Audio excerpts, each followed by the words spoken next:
Monsieur le Président, Madame la Vice-Présidente, mes chers collègues, concernant les espaces naturels sensibles, je vais revenir sur un sujet qui avait été évoqué lors du débat d'orientation budgétaire.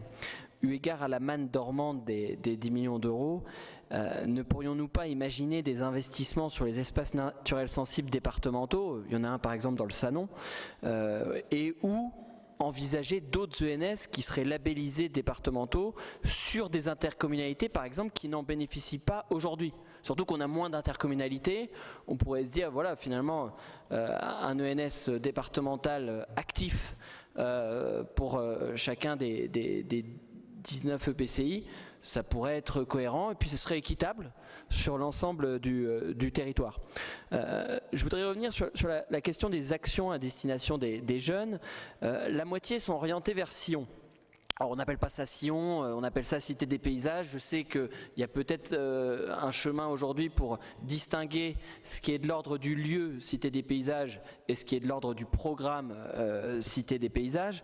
Mais je crois que c'est important que cet accueil des jeunes et les actions destinées aux jeunes puissent se décliner sur l'ensemble du territoire. Nous souhaiterions que l'utilisation de la taxe départementale d'aménagement évolue. Et là, les propos tenus sur le sujet lors du débat d'orientation budgétaire restent pleinement d'actualité. Alors comme une partie de cette recette semble inutilisée à ce jour, qu'on constate plus de 10 millions d'euros non dépensés par les ENS, somme qui pourrait permettre de financer les investissements prévus pour les prochaines années, et ça permet de voir un certain nombre de projets connus aujourd'hui et d'autres qui pourraient émerger.